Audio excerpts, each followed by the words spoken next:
The following is a production of Salt and Light Radio in Boise, Idaho. Kick off your work boots and pull up a boulder. It's time for Man Cave, discussing the issues that affect Catholic men in today's culture. Grab your favorite beverage, pick out a comfy spot around the campfire, and enjoy today's conversation with our two favorite cavemen, Pat King and Brian Howe. Hi, this is Pat King. Welcome to the Pat King's Man Cave. And good morning, good afternoon, good evening, wherever you're watching or however you're seeing this. Again, I'm not very good at promoting myself, but you can go to Salt and Light Radio Boise and look at their YouTube page or Facebook and find my podcast on their YouTube page at Salt and Light Radio Boise and just look up Man Cave. I think it's on Spotify and Apple Podcasts and other places. So just like, share, help me, spread the word. That's all I'm trying to do here. So today I want to talk about a conversation I had with a local Methodist pastor. I won't mention his name or where his church affiliation is. The reason what brought this conversation up was I'd read a column that was written about Idaho has a anti-abortion law that I believe it's after 6 weeks, no abortions at all. And so recently there's been a lot of corporations. Idaho's not the only state that's done this. There's Texas and Georgia and in fact, Georgia was the one that went to the Supreme Court that helped overturn Roe versus Wade. So we've got several states, pro-life states, that have got anti-abortion laws or greatly restricted timeframes in which an abortion can take place. And this minister had held a symposium at his parish or his church and he opened it to anybody else to come. From what I could read, only two people showed up: a Jewish rabbi, a local Jewish rabbi, and another Christian pastor. And they were talking about the heading of the newspaper article was Idaho's abortion laws are wrong. Why they're wrong, and these are supposedly Christian or religious leaders that are talking about why Idaho should have open abortions or less restrictive abortions in Idaho. And it caught my attention. I was really shocked and surprised. I've always been pro-life myself. In fact, I have a private, quiet, a peaceful protest in front of Dick's Sporting Goods out in Nampa, Idaho, where I sit out there every other Sunday for about 3 hours and just have a sign up that talks about Dick's Sporting Goods abortion laws are to whatever. So I tell people, your money that you're spending here, part of your proceeds, the profits from your purchase is going to go to support their employees leaving the state of Idaho to pay for their travel expenses to leave the state of Idaho and have an abortion at an abortion-friendly state, and like California and Nevada. So I sit out there in my church clothes and on a Sunday afternoon after Mass, and I sit out there for about 3 hours, and I just sit there with a sign. I drink my coffee, I'll read a newspaper or whatever, and I just let the sign speak for itself. And I get people that'll ask me if it's real, and I'll say yes. And I had one guy say, "Oh, good, I'm going to spend more money so they kill more babies." And I had no words. I had no words at his comment. And I just said a little prayer for him, and I'm glad God kept my mouth shut, and because I would have said something a little probably that needed to go to confession about. So, but I do get a lot of people that drive by and give me a thumbs up and say thank you for your efforts for putting out the word. I know that myself, from what I've heard, about 4 or 5 dozen families have decided not to shop there anymore because of that stance, because of what their policy is. And you can go to their website and see their policy and look up corporate policies and find out that this is where they stand. It's not something I made up or making it sound, to be, that's not factual. I'm just stating their policy. And so I get a lot of thumbs up and a lot of thank you and God bless you.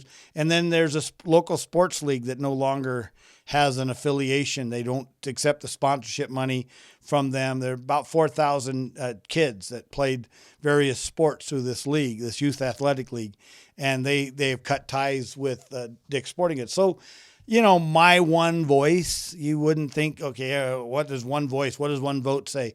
It can make a difference. You just have to put yourself out there. And did I want to do it? No, it's not something I wanted to do, but I felt very called to do it. In fact, I believe that if I didn't do it, God wouldn't have been happy with me because I was being very called to do it. So that being said, then I read this article and I get an digital. I don't take the newspaper anymore, but I get a digital copy on my email. And I was reading this top headline, and it is Christian and religious leaders saying why Idaho's anti-abortion law is wrong. And boy, so I read on as much as I could in the digital email, and I got the guy's name that was holding the symposium or the conference, and so and then the Jewish rabbi even stated, I've told my 3 daughters not to come back to Idaho because they can't get an abortion if they wanted one. And I thought, wow, this is just totally wrong. I'm a Catholic. I believe in pro-life, always have. This is Catholic men's ministry. If we don't stand up for what's right, then a lot of wrong things are going to take place. But I didn't know what to do, so I decided I would find this guy on Facebook, and then I messaged him. So I didn't do it on a public platform. I privately sent them a message, and I'm going to read you the conversation. So I start off with, it's really sad to see written in a public newspaper an article stating your promotion of abortion of God's creation. How could your church preach a woman's rights to choose to kill her baby over God? That's not following Christ at all. You're leading your flock down a path of destruction, but you as preachers are condemning yourselves to hell. So I was very blatant. I was very direct. Now, I'm not condemning him. I can't.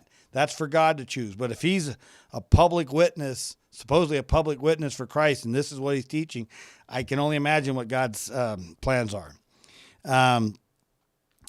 So I'll pray for all of you to convert to God's will and plans, not your wills.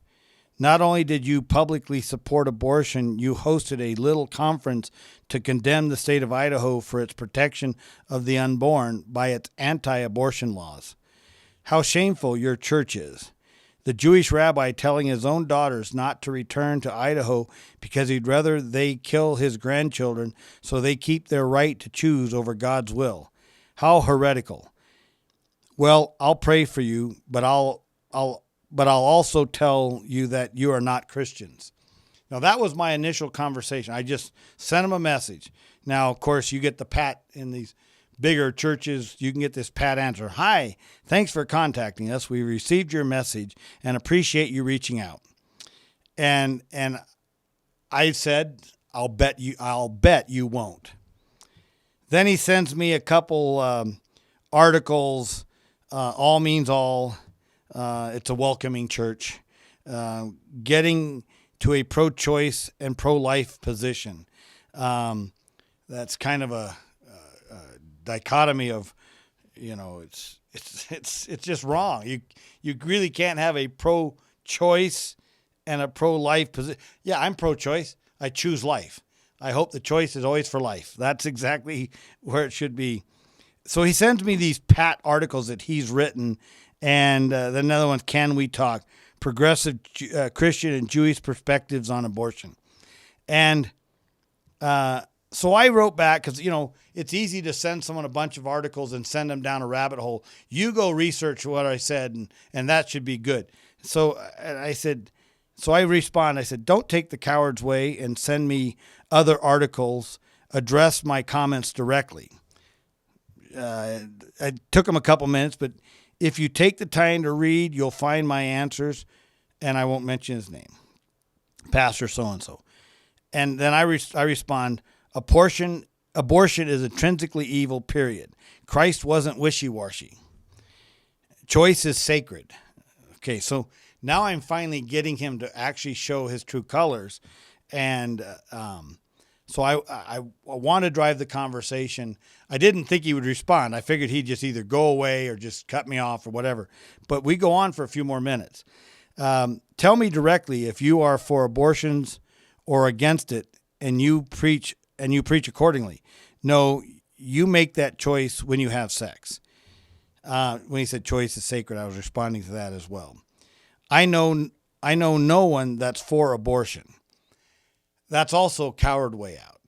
It's cowardly to say I know no one is for abortion. That's not true, or they wouldn't be pushing it. They wouldn't be tolerant of it, and they wouldn't be accepting it.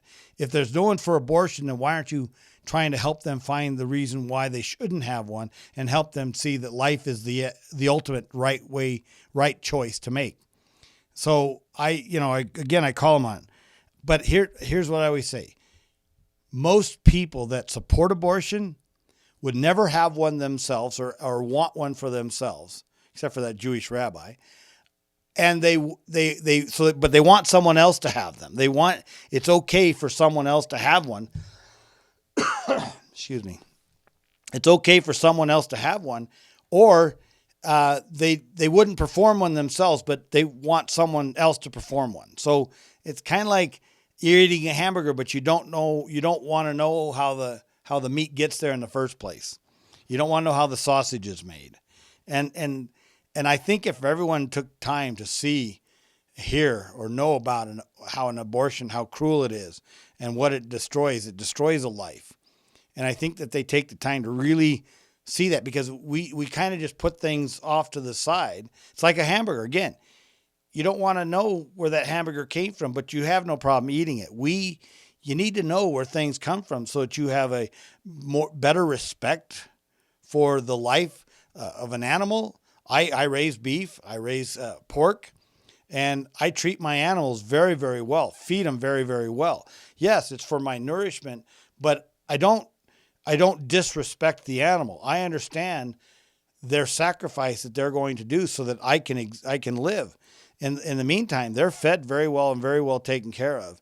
And so I think we get too far away from that, and then it's easier for us to accept things that we wouldn't normally accept if we knew the truth. So when he says, I know no one that's for abortion, I do know that lots of people of faith that believe in choice, including me. So this pastor's finally admitting he believes in choice. And the reason why people of faith have chosen this is because pastors like him say it's okay. They don't condemn it. They don't talk about why it's wrong to believe that way. So when you have leaders of faith, it's kind of like your school teacher. If you're growing up and a teacher tells you that the sky is not blue, that it's dark and gray, well, at night it is, and in the morning when it's cloudy, it is. But if they tell you it's never blue, and you grow up to believe that, with your own eyes see that it's blue, now you're confused, and you have and this is another podcast where we'll talk about is this culture of destruction. When you have a leader that you respect and love and cherish, and they're telling you one thing that's not true, it's a subjective truth, or it's just false out lie, but they tell you like they're an authority, you now are following someone that's lying to you. And if they're going to lie to you and you believe it, they're leading you down a path of destruction. They're lying to you. And it's like a very successful man told me once, he says, if you tell me the truth of your situation, I can help you. But if you lie to me, then I'm going to be lying back to you. Because he can't help me if I'm lying to him about my circumstances. He was helping me out financially, trying to help me understand my finances early on. And if you're going to tell him like, oh, I got all this over here, I got all this, and it's not true, then he's going to lead you down a path of a wrong path, because he's going based on what you tell him. So this preacher is standing up and telling his flock that choice is okay. So why wouldn't people of faith that are following him believe what he has to say? He's giving them permission to choose abortion over God's will. But he's a preacher. So he's telling you the truth. No, he's lying to you. Your article, so I go on to say, your article states otherwise. It's God's choice and not ours. I know a lot of people also, and they're wrong. God gave us a mind, not to kill. Again, my comments, not to kill. It was one of the first things he instructed his people not to do. The pastor.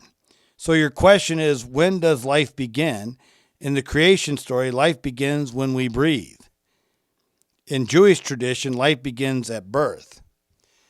Well, okay, if you go back, a thousand years, they knew they were pregnant, but the child wasn't out yet. They didn't have the science that we have today, but we can tell that I think it's 8 to 10 weeks that you start seeing the form of feet and hands.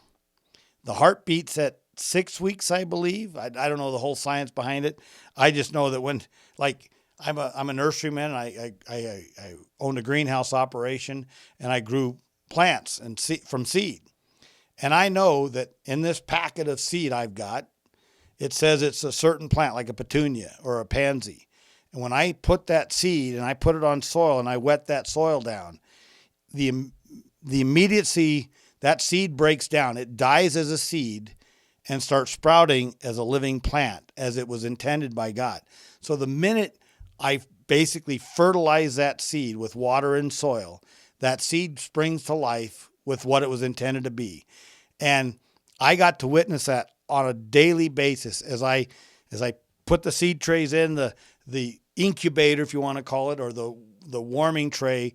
We had this big rack that we'd stick the seed in. It was moist and it was dark and it was the certain constant temperature. And it's like waiting for the cookies to rise. You check the oven all the time going, oh, nothing happened yet. But boy, I tell you, I got excited. Every single time I'd start to see those little tiny sprouts of green stems sticking out of the soil. And I didn't raise just a few seeds. I mean, we're talking trays that would fit 500 seeds on. And it was just amazing every single time I put seed to soil and water, it grew. And now, if that doesn't talk about God's creation and what God's intention for life was or is, then you're just plain out too stupid to realize the truth. So when he talks about birth and what tradition used to be isn't taking into consideration what science has proven. So here's my comment. If we can't protect the most innocent of God's creation, we have not learned anything about God's graces and mercies. We learn best when tasked with challenges. As a father who raised a very handicapped, mentally retarded, medically fragile, physically handicapped child, those challenges were challenging, tough, hard, but the most rewarding challenges I ever faced in my life. It taught me so much about the beauty and glory of God's mercy and love and the joy that comes from seeing someone recover, do better, thrive. I'll go into it again, but just look at some of my previous episodes about my journey with my son, and hopefully I'll get my book produced and I'll be able to share that with you. I'm kind of lazy when it comes to my own stuff. Like I said, I'm not a very good marketer. So anyway, then I went on and said, laugh out loud. Okay, come on. You just told me that God gave us a mind, meaning I'm challenging him to really think this through, to try to get to God's level. Agreed. That's why women need protection. And I agree with that. Women do need protection. Men should be warriors and protect women and children, not encourage them to kill women and children. Do you know that every abortion kills at least 50% of the time women? Okay, so when you say protect women and children, what about the woman in the womb that's being killed? Are we not supposed to protect her too? Men, I tell you, if we're not taking a stronger stance against abortion and protecting women against the evils of the world out there, that convincing them that it's just a glob of cells, it's not really important, you're not doing your best as a man at all. You're failing as a man, because a lot of women are forced into abortions because the guy doesn't want her, or will leave her if she doesn't have an abortion. Whatever pressures men put on, well, men pressured her to have sex in the first place. I'm sorry, but regardless of who wants it, men, you do not have to agree to it. Okay? You need to have a backbone and say, this is not right. It's a temporary pleasure anyway. Yes. Is it great? Is it intrinsically beautiful? God created this wonderful gift, but it's to be shared properly in a morally proper union that God created.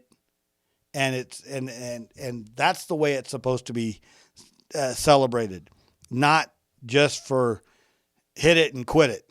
I'm sorry, but I just learned that term not too long ago. I didn't understand what they meant, but then, I'm a little slow learner sometimes. So he says, agreed. That's why women need protection. God created us male and female, yet we do not have equal rights to our bodies. I don't know really how to answer that one, because it is our body and we are supposed to protect it in the light of God. But once we become married with a husband and wife, it's one body together. And that should be a very respected union.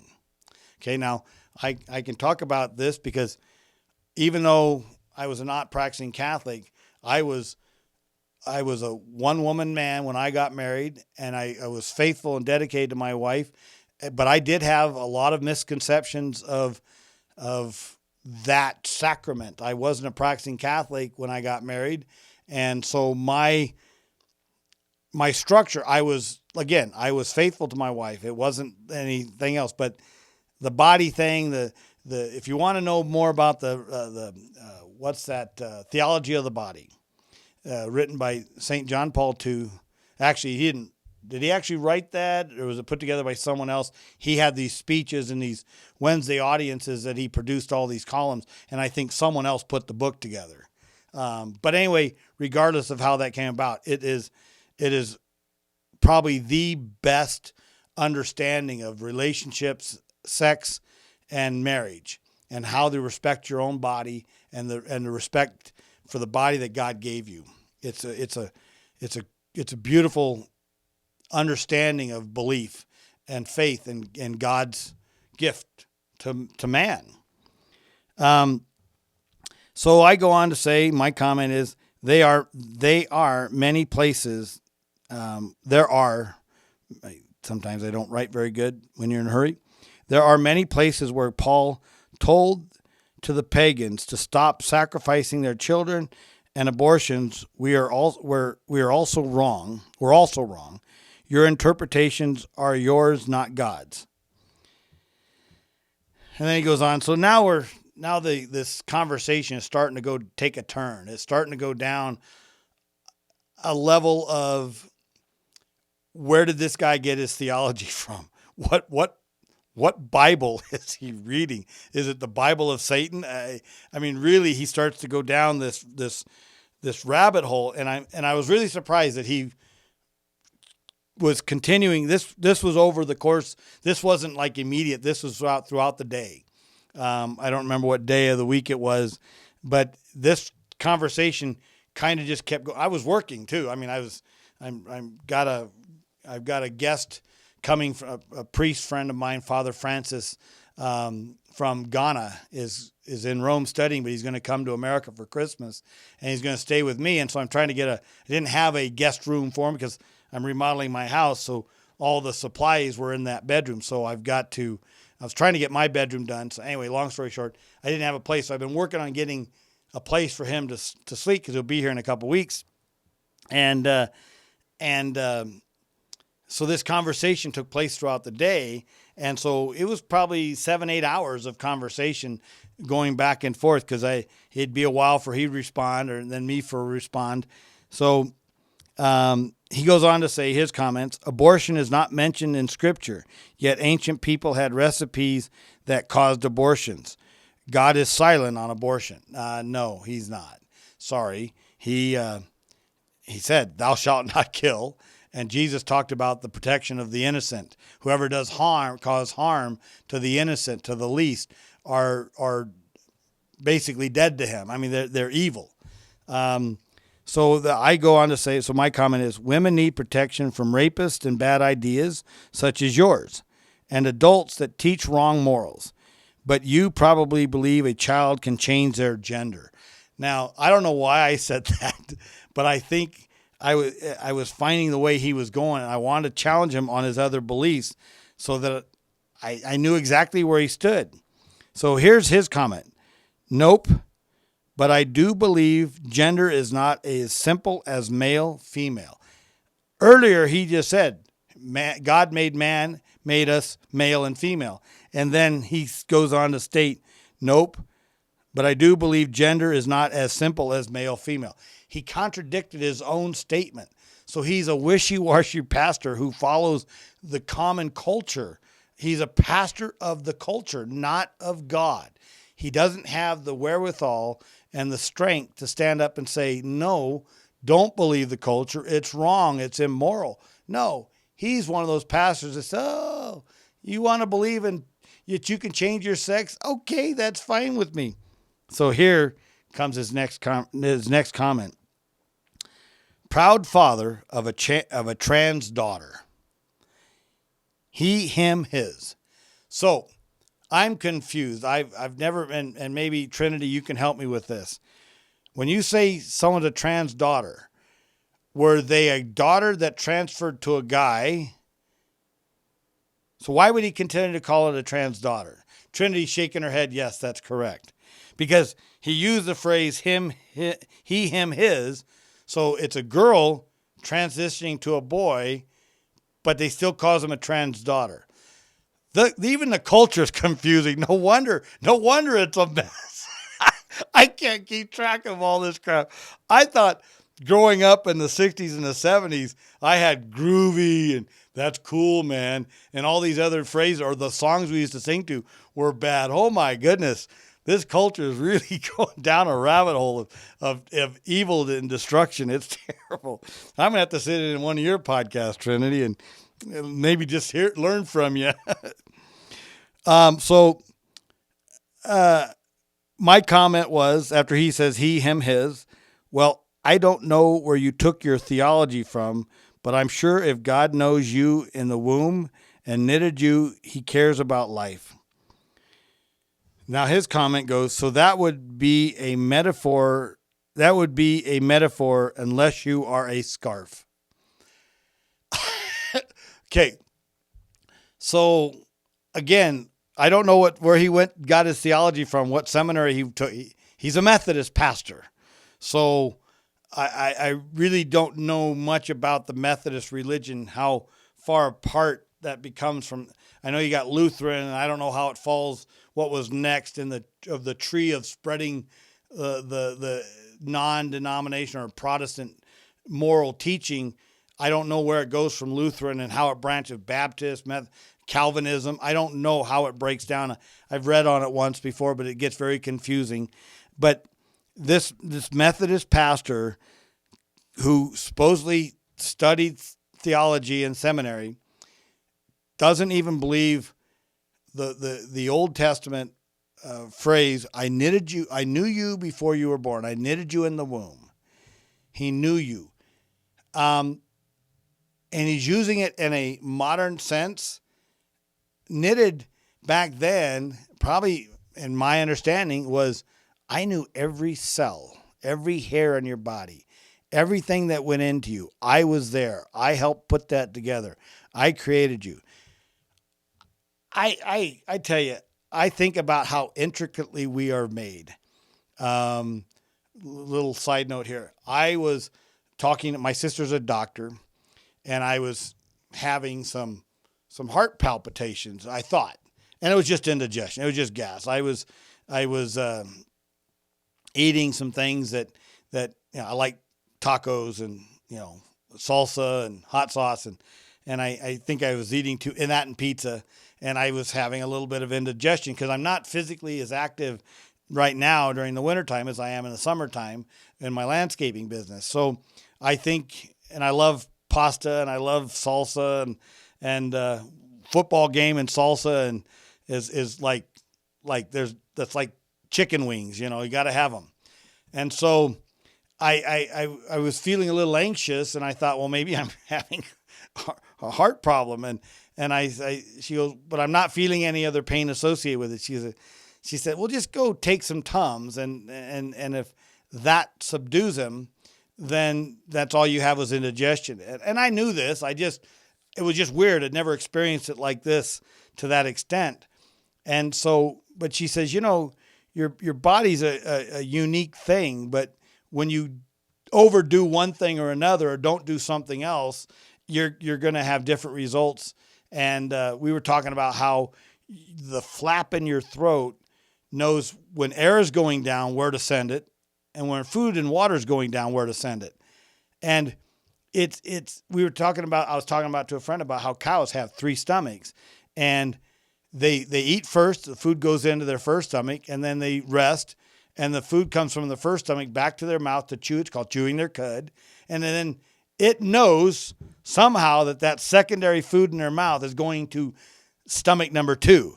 And I'm going like, my gosh, how does that body know how to do that? How does it know which direction? That it's the same food that's in the same mouth. How does it know to go to stomach number 2?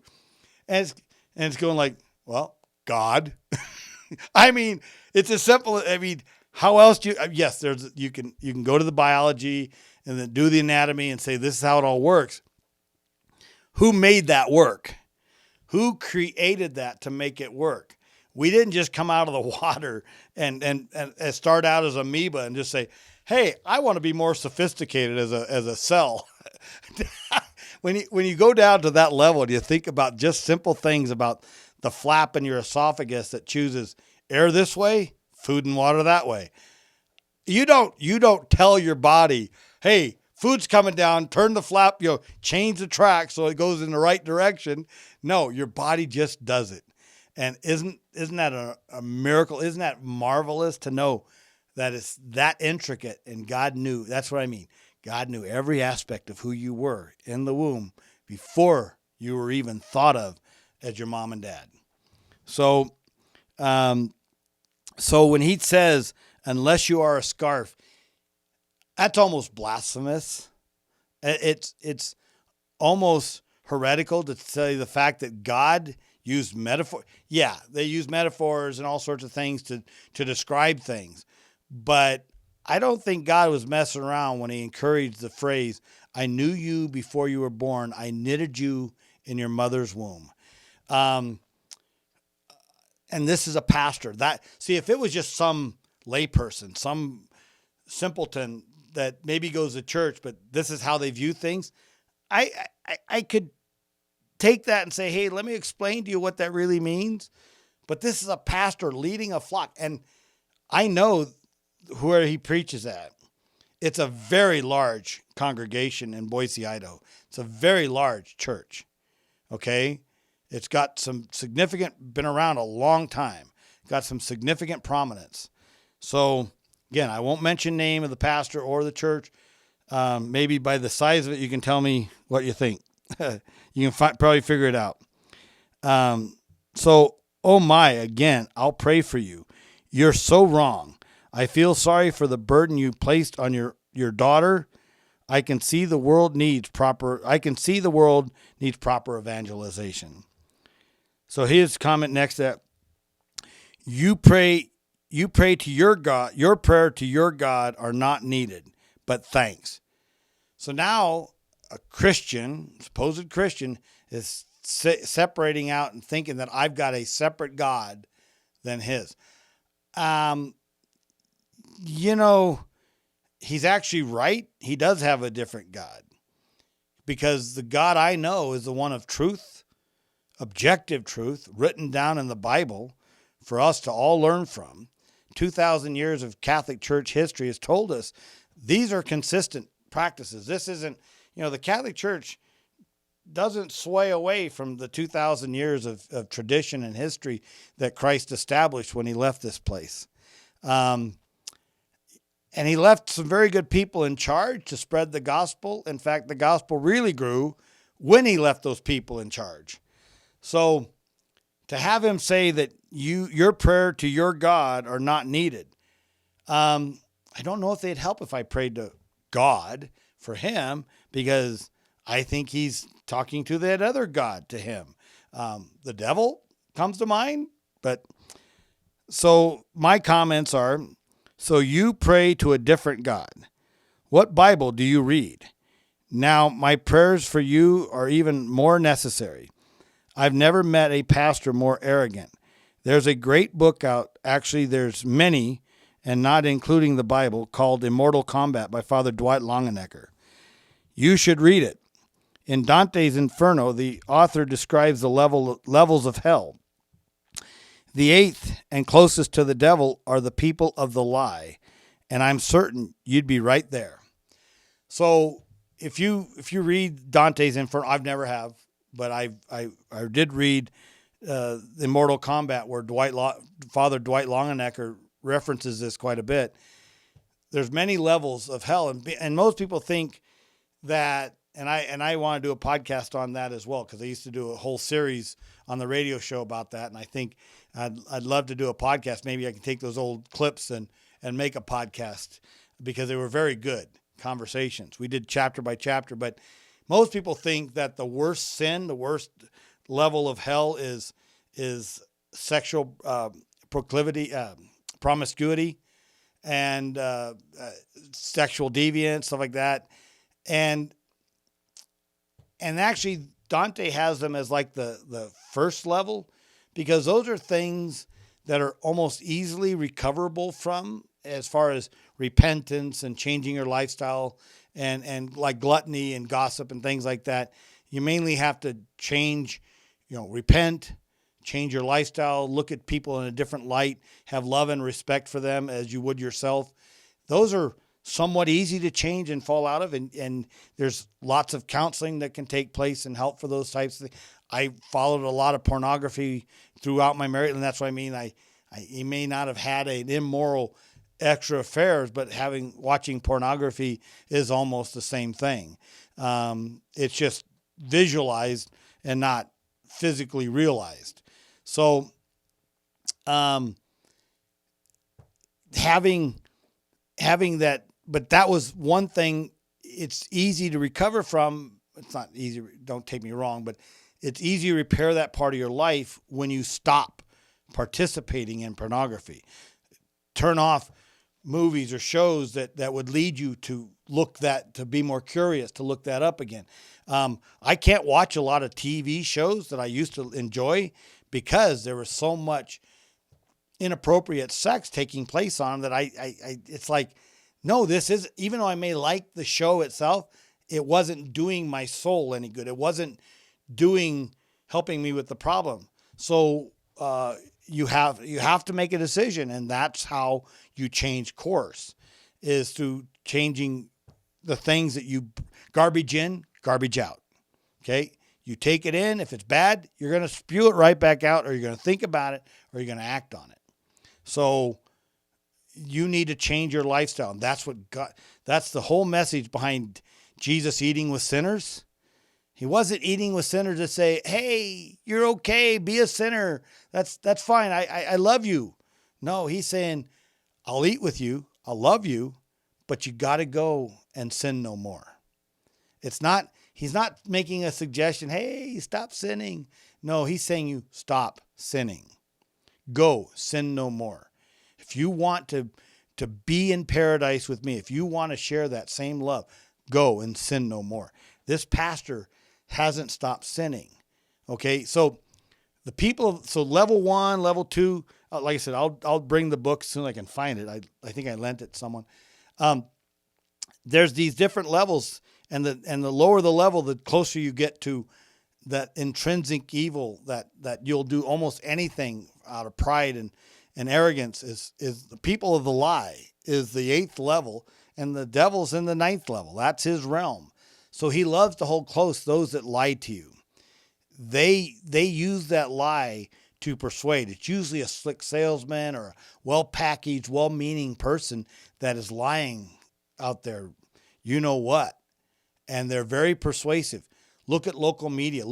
So I stopped watching local media because as I read this book, I could see the lies they were fostering and pushing on others in a very persuasive discussion and argument and the way they delivered the news.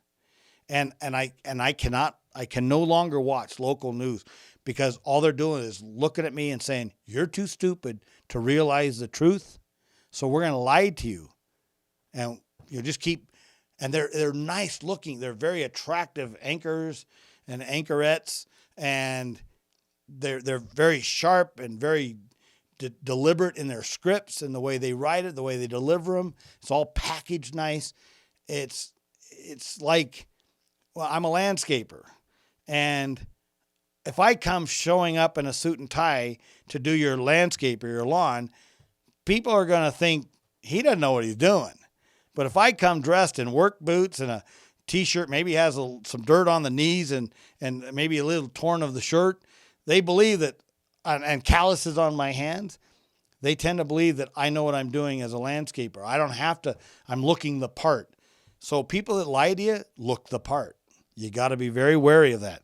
So that's Dante's Inferno. When you've got someone who's authority, like a pastor, and they're up there telling you a lie, and you're believing it, they're the worst people on earth. They're the most persuasive, and they're the most evil for the way they deliver their lie. And you, if you're believing it, you can be innocent for a while, but if you don't start questioning the lie and you start believing it, chances are you're going to start sharing that and spreading that gospel, that word, and you're going to be spreading lies, and now you're no different.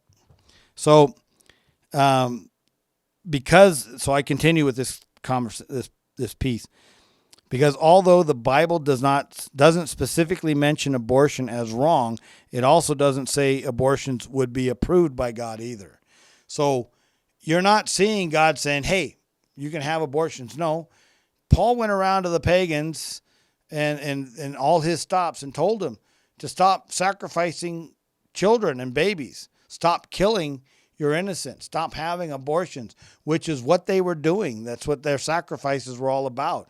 We're worshiping some metal god and then sacrificing babies and children to get favor with that god.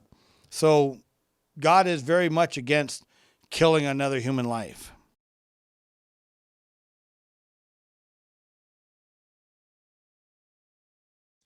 Saint Michael the Archangel, defend us in battle. Be our protection against the wickedness and snares of the devil. May God rebuke him, we humbly pray. And do thou, O Prince of the heavenly host, by the power of God, cast into hell Satan and all the evil spirits who prowl about the world, seeking the ruin of souls. Amen. In the name of the Father, and the Son, and of the Holy Spirit. Amen. We hope you've enjoyed this episode of Man Cave, a weekly podcast discussing the issues that affect Catholic men in today's culture. A production of Salt and Light Radio in Boise, Idaho. To learn more about our ministry, please visit our website, saltandlightradio.com.